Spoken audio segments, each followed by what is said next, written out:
Tonight's story is about a family with one terrifying rule. A father warned his children never to acknowledge their mother. No eye contact, no speaking to her, nothing. But one day, that rule was broken, and after what happened next, they finally understood why it existed in the first place. So get comfortable. So let's begin. My father had one rule. We were forbidden from acknowledging my mother. I broke it, and now I understand why. I need to start from the beginning. I need to try and make sense of it, for my own sake. For as long as I can remember, my life has been governed by one unbreakable rule. It was never spoken aloud, never written down, never explained. It was a rule learned through punishing silence, through the sharp, warning glances of my father, through a pressure in the atmosphere so thick you could feel it on your skin. The rule was simple. We do not acknowledge her. She was my mother. She lived in the house with us. She was as solid and real as the dining table we sat at every night, or the stairs I climbed to my bedroom. But to my father, and by extension to me, she was a ghost we had agreed not to see. Every morning, she would be in the kitchen when I came down for breakfast. She'd be at the stove, a floral apron tied around her waist, and she would turn and smile at me. It was always a sad smile, one that never quite reached her eyes. "Good morning, sweetheart," she would say, her voice soft, like rustling leaves. And every morning, I would look right through her, my gaze fixed on the coffee pot on the counter behind her. I'd grab a bowl from the cupboard, pour my own cereal, and sit at the table. My father would already be there, hidden behind his newspaper, a silent monolith. She would sigh, a tiny, deflated sound, and place a third plate on the table between us, a plate of scrambled eggs or pancakes, always cooked perfectly, always destined to grow cold. We would eat our breakfast in silence, the only sounds the scrape of spoons against ceramic and the rustle of my father's paper. The third plate sat there, a testament to our collective delusion, a steaming, fragrant accusation. She would sit in her chair, her hands clasped in her lap, watching us eat, a hopeful, desperate look on her face. Sometimes she would try to start a conversation. "It looks like it might rain today," she'd offer, her voice wavering slightly. "You should take an umbrella to school." My father would just turn a page, the crinkle of the newsprint sharp and dismissive in the quiet room. I would take a large, noisy bite of my cereal, focusing on the crunch, on anything but the sound of her voice. After a while, she would just fall silent, the hope draining from her face, leaving behind that familiar, deep-seated sadness. Dinner was the same. She'd cook a full meal, something that smelled incredible, filling the house with the scent of roasted chicken or baking bread. She'd set 3 places at the table, complete with napkins and silverware. My father and I would sit, and she would serve us, placing food on our plates, her movements graceful and practiced. Then she would sit down, fill her own plate, and try to engage us. "How was your day at work?" she would ask my father. He would grunt, his attention fixed on cutting his meat into precise, geometric shapes. "And school, did you have that big test today?" she would ask me. I would mumble something non-committal, my eyes glued to my plate, shoveling food into my mouth to avoid having to speak. The charade was suffocating. It was a constant, exhausting performance. Every single day was a rehearsal and a live show of pretending this woman, my own mother, did not exist. I grew up in a house with 3 people, but I was raised in a world that only acknowledged 2. For years, I just accepted it. Kids accept the most bizarre circumstances as normal because it's all they've ever known. The sun rises, the sky is blue, and we don't talk to mom. It was just a fact of life. I learned to tune her out, to blur her form at the edges of my vision.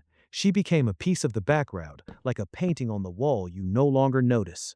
But as I got older, moving into my late teens and then my early 20s, the acceptance began to curdle into something else. First it was confusion, then a deep, gnawing guilt. I started to really look at her. I saw the fine lines of sorrow etched around her eyes. I saw the way her shoulders slumped when we ignored her, the way she would sometimes touch the back of my father's chair as she passed, a longing for contact that was never returned. I saw a woman who was profoundly, devastatingly lonely, trapped in her own home. My perception of my father shifted too. The silent, stoic man I had once seen as a protector started to look like a tyrant. His rule was strange, cruel. It was a calculated, daily act of emotional violence. What had she done to deserve this? Had she had an affair? Had she done something unforgivable that I was too young to remember? Whatever it was, this punishment seemed monstrously out of proportion. It was a cold, quiet form of torture, and he had made me his accomplice. The resentment built slowly, a pressure behind my ribs. I started having trouble sleeping. I'd lie in bed and hear the faint sounds of her weeping from their bedroom.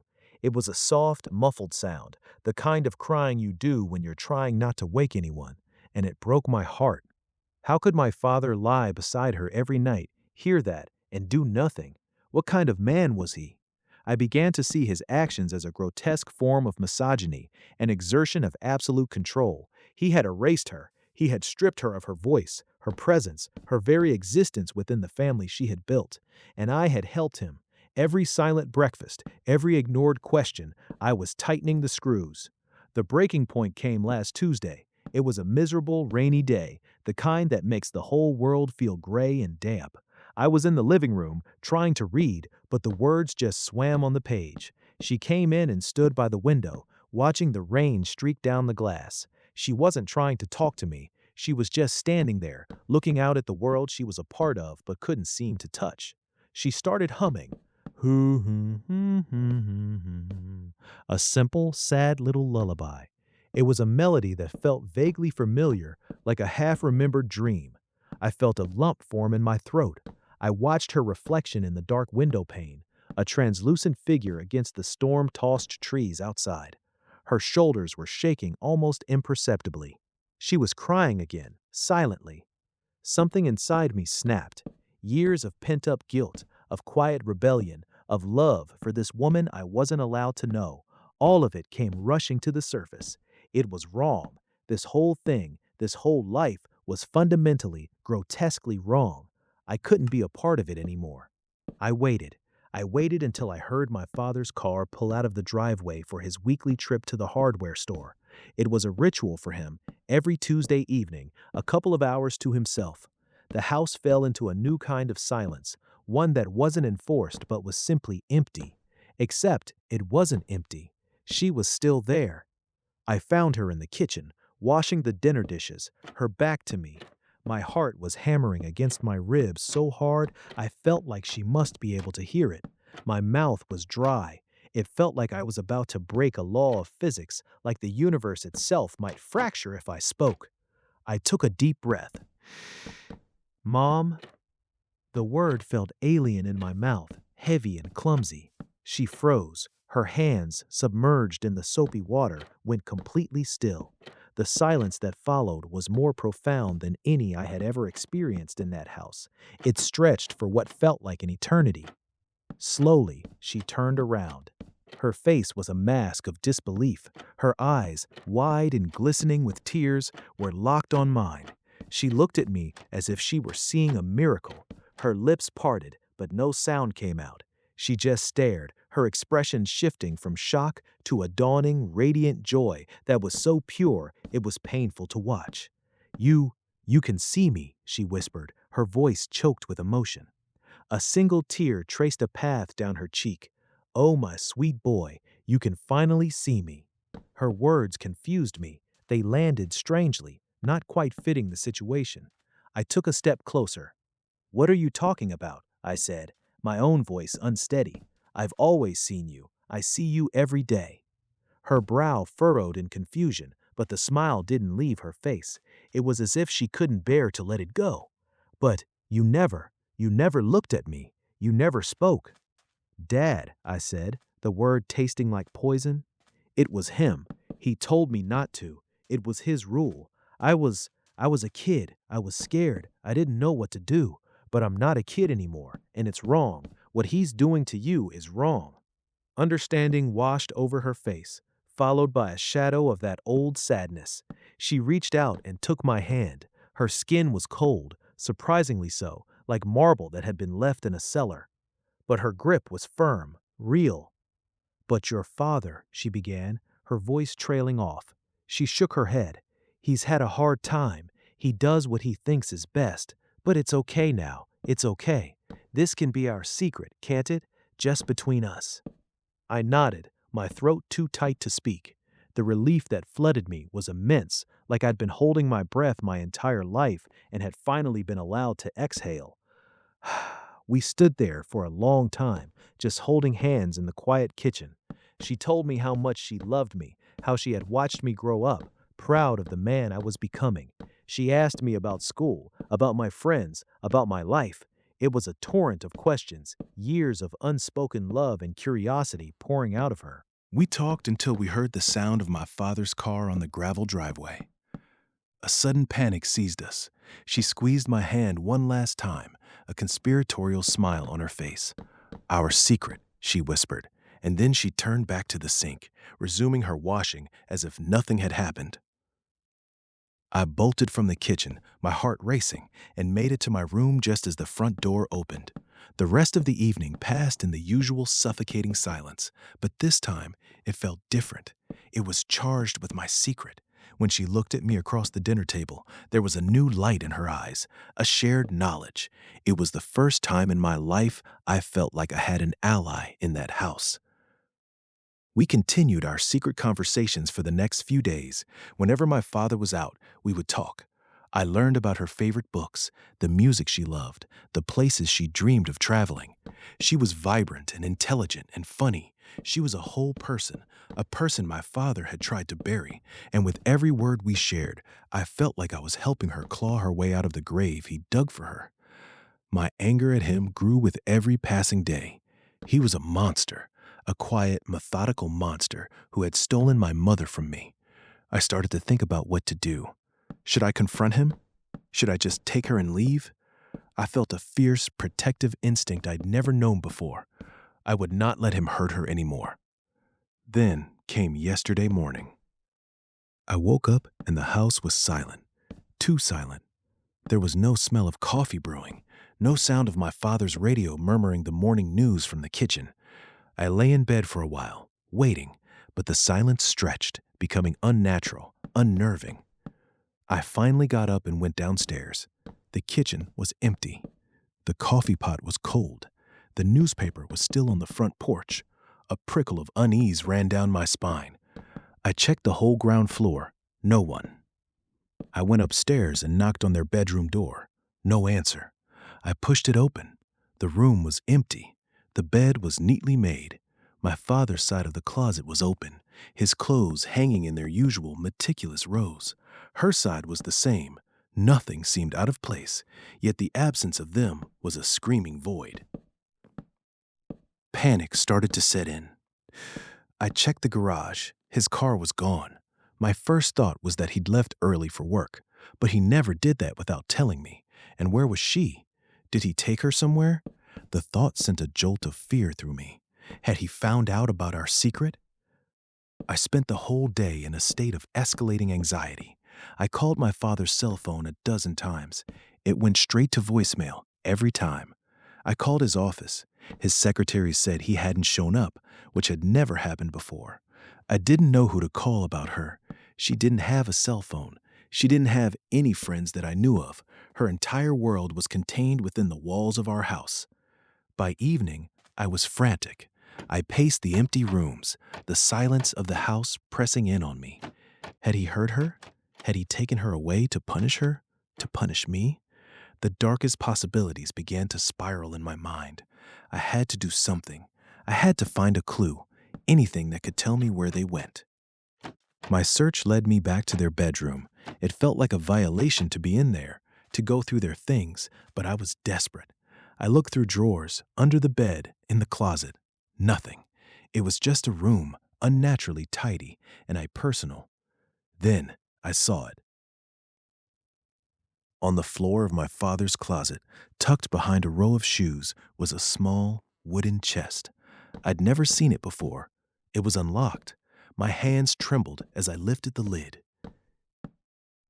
Inside were journals, a stack of them, all identical black, leather-bound notebooks, the kind my father used for work.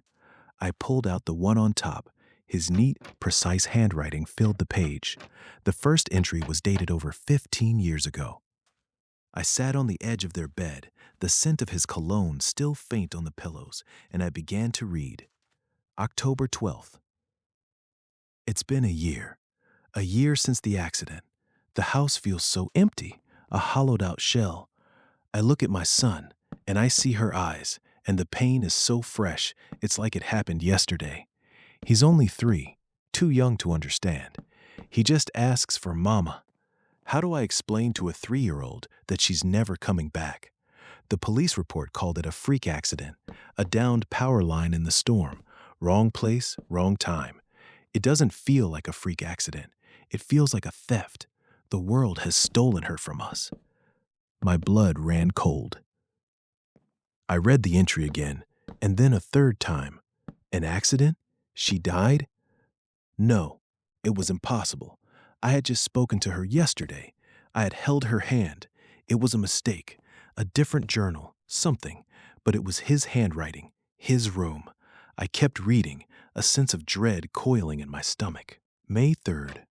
He did it again today. He was playing in the living room with his blocks, and he just stopped and pointed towards the kitchen. He said, "Mama is making cookies." I went in, of course. The kitchen was empty. I told him Mama was in heaven, like we've practiced. He just shook his head. "No, she's right there," he said, and he described her. He described the yellow dress she was buried in. I felt a coldness spread through me that had nothing to do with the temperature in the room. He's 5. His imagination is running wild. That's all it is. May 28th. May 28th. It's not his imagination. He talks to her every day with his spotlight leaven. This morning, I was in the hall and he was in his room, chattering away. I asked who he was talking to. "Who's got me?" "Mama," he said. "She's singing me a song." And then I heard it. Gokta, gokta, faintly through the door, a lullaby, the one she used to sing to him. I almost threw up. June 15th. I confronted it today. My son was sitting on the sofa, talking to the empty space next to him. I stood in the doorway, and I said her name. I asked her what she wanted. My son looked at me, his eyes wide with fear, and the air in the room grew heavy, cold. A pressure built against my eardrums. I felt a sense of malevolence, of pure hatred, directed at me. It looked like her. It sounded like her. But when I forced myself to look at the spot my son was staring at, I saw it. Just for a second. The shape of her was there, but the eyes were black pits, empty and ancient and wrong. This thing is not my wife. My wife is gone. This is something else, a parasite wearing her memory. My breath hitched in my chest. I felt a wave of nausea. This was insane. He was insane. He was grieving. He had gone mad. That had to be it. I gripped the journal tighter, my knuckles white. July 1st. I've tried everything. Priests, mediums, paranormal investigators. They either think I'm crazy or they leave the house, pale and shaken, telling me they can't help me. One of them told me it's a mimic, a shade. He said it's drawn to the grief, to my son's energy, and it seems it will never leave us. Even if we left this place, it will just follow. He said the worst thing we can do is give it what it wants. Acknowledgement. Attention is sustenance. Recognition is power. If we feed it, it will grow stronger. It will latch on to him. It will consume him. So I have a plan. It's a terrible, cruel plan. It will make my son hate me. It will make me a monster in his eyes. But it's the only way I can think of to protect him. We have to starve it. We have to pretend it isn't there. We have to cut off its food supply. We will not look at it. We will not speak to it. We will not acknowledge its existence. We will live in a house with a ghost and pretend we are alone. May God forgive me for what I am about to do to my own child. The journal fell from my hands, landing with a soft thud on the carpet. The room was spinning. Every memory of my childhood, every silent dinner, every sharp glance from my father, it all rearranged itself in my mind into a new and terrifying picture. I scrambled for the last journal, the one from this year. My hands were shaking so violently I could barely turn the pages. I found an entry from last week. Tuesday. He spoke to it tonight. I knew it was coming. I've seen the way he's been looking at it lately. The guilt in his eyes. He thinks I'm the villain. I suppose I am. I would rather he hate me and be safe than love me and be lost. But now he's broken the rule. He's opened the door. When I came home, the air in the house was different, thicker, charged, and it looked stronger, more solid. The sadness in its eyes has been replaced by something else. Triumph. I have to end this. The old man, the one who called it a mimic, he gave me a final option, a last resort. He said if it ever got a true foothold, if it ever fed enough to become fully anchored here, there was a ritual, a way to bind it, but it requires a sacrifice, a trade, an anchor for an anchor. He told me it would probably kill me. But what life have I been living anyway? A jailer in my own home, hated by my own son. If this is the price to set him free, I will pay it. He's talking to it again. I can hear them whispering in the kitchen. I love you, my son. I hope one day you'll understand. I hope you'll forgive me. That was the last entry. So his disappearance and the car being gone, he went to perform the ritual, to sacrifice himself, to save me from the thing he said it took my mother form. My blood turned to ice water. I thought of her hand in mine, how cold her skin was. I thought of her words, "You can finally see me," as if my sight was something to be earned. I thought of her triumphant eyes across the dinner table. And then I heard it. A soft, sweet sound from the bottom of the stairs, humming. That strange little tune she was humming by the window. A floorboard creaked in the hall downstairs, then another. I scrambled off the bed, my body acting on pure instinct, and threw the lock on the bedroom door. The click sounded deafeningly loud in the silence. I backed away from the door, my heart trying to beat its way out of my chest. My eyes darted around the room, looking for an escape that wasn't there. The window was 2 stories up. Her footsteps were on the stairs now, slow, deliberate. Not the light, almost soundless way she used to move. These steps had weight, they had substance. She was stronger now. I had made her stronger. The humming stopped right outside the door. "Sweetheart?" Her voice. It was my mother's voice, but it was different. It was coated in a thick, cloying sweetness that made my skin crawl. "Are you in there?" I was so worried. I woke up and the house was empty. I pressed myself against the far wall, my hand over my mouth to stifle my own ragged breathing.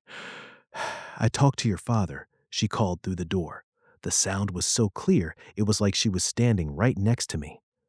"He called. He's so sorry, honey, for everything. He explained it all. He knows he was wrong to keep us apart." My mind screamed, "Liar, liar, he's gone. You know he's gone."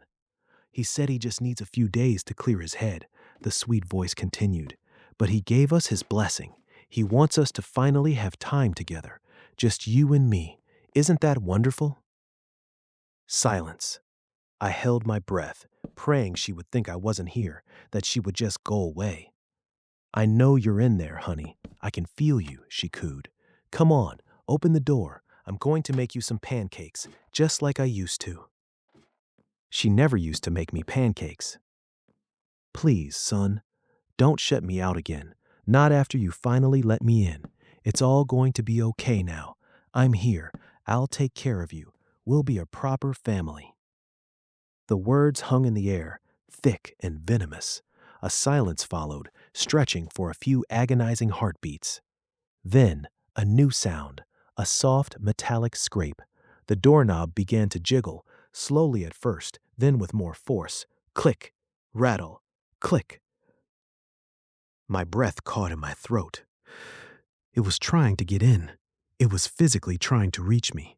I backed away until my shoulders hit the cold wall, my eyes wide and fixed on the trembling brass knob. The wood around the lock groaned under the pressure. My phone was in my pocket.